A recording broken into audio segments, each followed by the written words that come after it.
మీరు మీ అభిమాన shows and serials TV కన్నా ముందు ఈటీవీ విన్ యాప్లో చూడండి.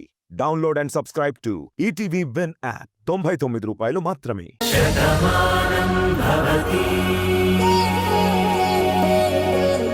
అందుకే ఆయనకి నీడనిచ్చాను కానీ మీకు కీడు చేస్తానంటే మాత్రం నేను ఒప్పుకోనమ్మా. సరే లక్ష్మి, జరిగిందేదో జరిగింది. ఇంకా వాడు ఊళ్ళోనే ఉంటాడా? ఎక్కడికైనా దూరంగా పారిపోయి ఉంటాడా? ఎందుకంటే ఇంట్లో వాడికి స్థానం లేదు, ఊళ్ళో కూడా ఎక్కడా నీడ దొరకదు. అందుకని ఇక్కడ ఉండే ప్రసక్తే లేదు. లేదు బావా, అంత తక్కువ అంచనా వేయడానికి వీల్లేదు. వాడు పారిపోయి ఉండడు, కానీ ఇంకో దారి వెతుక్కుంటూ ఉంటాడు. ఎందుకంటే వాడు అనుకున్న లక్ష్యం ఇంకా నెరవేరలేదు. అది నెరవేరే వరకు వాడు ఖచ్చితంగా ఏదో పక్క నుంచి వాడి ప్రయత్నం సాగిస్తూనే ఉంటాడు. వాడికి సాయం అందించే వాళ్ళు కూడా వాడికి ఎప్పటికప్పుడు విషయాలు చేరవేస్తూనే ఉంటారు.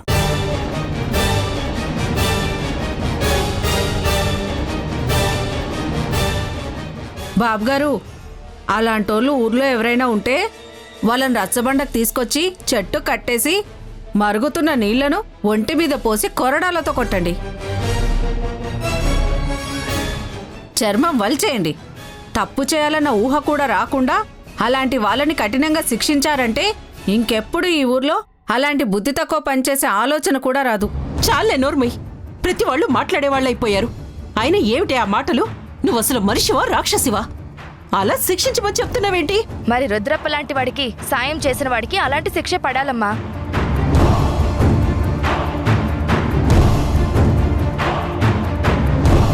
ఇంకా జ్యోతి అక్కడితో ఆగిపోయింది. అదే గాని నేనైతే ఆ కొరడాలతో కొట్టి ఒళ్ళంతా వాచిపోయేటట్టు ఆ గొడ్డుకారం నీళ్లలో కలిపి స్నానం చేయిస్తాను. అప్పుడు ఆ మంటకి గిలగిల కొట్టుకొని చేస్తాడు. సత్య, తప్పు. ఎవరు చావాలని కోరుకోకూడదు, అందరూ బాగుండాలనుకోవాలి. కానీ రుద్రప్ప చేస్తుంది మంచిది కాదు, అది మాత్రం ఎవరు క్షమించకూడదు. లక్ష్మి, ఇదే నీ మొదటి తప్పు, చివరి తప్పుగా నేను వదిలేస్తున్నాను. ఇదే చివరి తప్పమ్మా. ఇంకోసారి నువ్వు రుద్రప్పకి ఆశ్రయం ఇచ్చావని తెలిస్తే మాత్రం ఈ ఊరు నుంచి నిన్ను పంపించాల్సి ఉంటుంది. నా ఇంటిని, నా మనుషుల్ని ఎలా కాపాడుకోవాలో నాకు తెలుసు.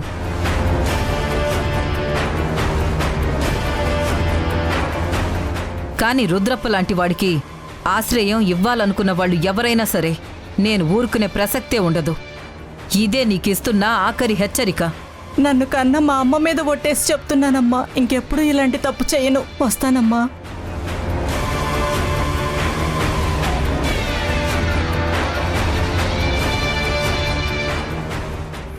జ్యోతి, వెళ్ళి ముగ్గుపిండి తీసుకురా. అలాగే బాబు.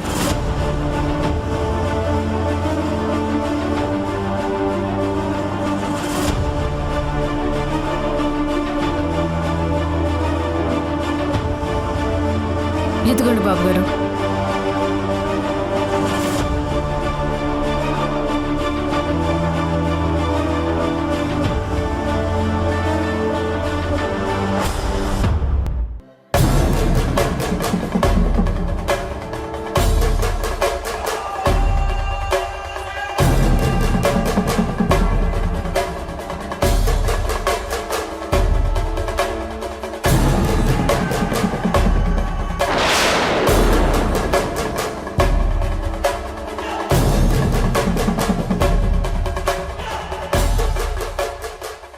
ఏంటి తమ్ముడు, గేటు ముందు గీత గీసావేంటి? ఏంటి మావయ్య, ఇది లక్ష్మణ రేఖ? కాదు, రక్షణ రేఖ.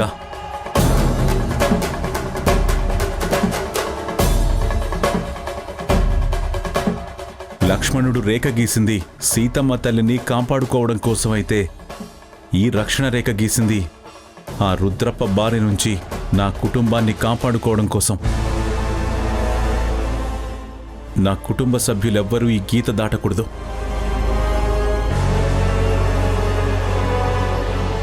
మరీ ముఖ్యంగా రాధా, నువ్వు ఏది ఏమైనా, ఎవరు ఏమైపోయినా నువ్వు మాత్రం ఈ రేఖ దాటకూడదు. నువ్వు ఈ 4 గోడల మధ్య ఉన్నంత వరకు ఆ రుద్రప్ప కన్నెత్తి కూడా నిన్ను చూడలేడు. నిన్నేమైనా చేయాలంటే బయటికి తీసుకెళ్ళాలి. ఆ అవకాశం వాడికి ఇవ్వకూడదు. అందుకే ఈ గీత నువ్వు ఎటువంటి పరిస్థితుల్లోనూ దాటకూడదు.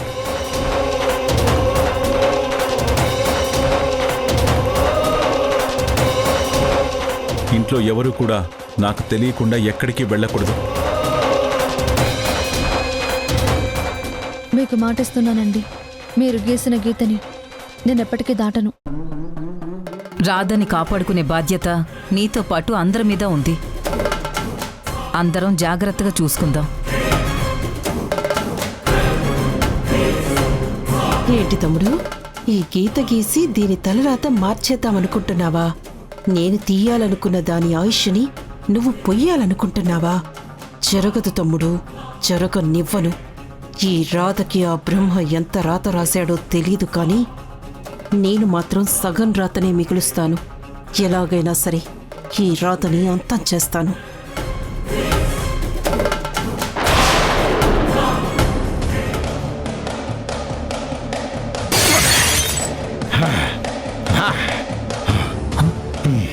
ఏంటండి ఇది? ఏమీ చేయలేక చివరికి కోపాన్ని బాటిల్ మీద చూపిస్తున్నారా? అది ప్రాణం లేని గాజు కాబట్టి మీరు కొట్టగానే ముక్కలైపోయింది. కానీ మీరు కొట్టాలనుకున్నది ఒక ఊరిని కాపాడుతున్న కుటుంబాన్ని. వద్దని ముందు నుంచి మొత్తుకుంటున్నాను, మీరు నా మాట వినలేదు. పాలేరు గడివి నీకేం తెలుస్తుందిరా? పెద్దరికం పోతే వచ్చే బాధ, పుట్టిన ఊర్లోనే దొంగచాటుగా బతికే బతుకు ఎంత నరకంగా ఉంటుందో నీకు తెలుసా? అయినరే, ఆ భువనేశ్వర్ కంటే నాకు ఏంట్రా తక్కువ? ఆవిడికి 100 ఎకరాల భూములున్నాయి, నాకు 100 ఎకరాల భూమి ఉంది. వాళ్ల కుటుంబానికి తాతల నుంచి ఆస్తులున్నాయి, నా కుటుంబానికి తాతల నుంచి వచ్చే ఆస్తులున్నాయి. ఆ కుటుంబం ఊర్లో పెద్దగానే ఉంది, మా కుటుంబం ఊర్లో పెద్దగానే ఉంది. కానీ ఊరంతా వాళ్ళని మొక్కుతారు. ఆ అలగా జనంతో పాటు నేను కూడా మొక్కాలా? గుళ్ళో అమ్మవారిని కొలిచినట్టు ఆ కుటుంబాన్ని కొలవాలా? కుదరదు. రేయ్, అమ్మవారి పల్లికి ఈ రుద్రప్ప అధినేత కావాలనుకున్నాడు. ఈ ఊరు మొత్తం నా కనుసనలో ఉండాలనుకుంటున్నాను. కానీ ఎక్కడి నుంచి వచ్చిందో, ఎలా వచ్చిందో తెలీదు. గతాన్ని మర్చిపోయిన మనిషి నా భవిష్యత్తును మార్చేసిందిరా. అలాంటి రాధని వదిలేమంటావా? నా పగని చంపేసుకోమంటావా? చెప్పరా చెప్పు. అయ్యా అయ్యా అయ్యా, చూడండి అయ్యా, మీ ఉప్పు తింటున్న విశ్వాసంతో చెప్తున్నాను. నేను చెప్పింది మీకు తప్పుగా అనిపించినా కానీ మీరు చేస్తున్న తప్పు ఒకటే. ఎదుటి వాళ్ళ నాశనం కోరుకుంటే మనం నాశనం అయిపోతామని మీరు తెలుసుకోలేకపోయారు. అందుకే మీకు ఈ పరిస్థితి ఇలా వచ్చింది. నేను తాళి కట్టిన భార్య నా ఇంటి మహాలక్ష్మి. నా లక్ష్మి చేత్తో పట్టెడు అన్నం తినకుండా చేశారా?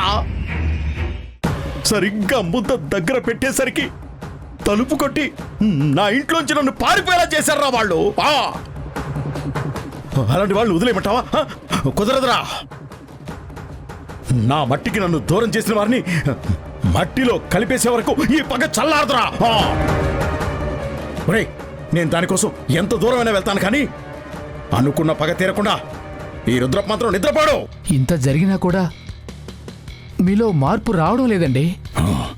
రేయ్, నువ్వు చెప్పింది వినడానికి నేనేమి వెంగలప్పన కాదురా, అమ్మవారిపల్లి రుద్రప్పనే. రేయ్, గొడ్డు కారం తిన్న శరీరం రా ఇది. పగని తీర్చుకోకుండా ఊరుకునే ప్రసక్తే లేదు.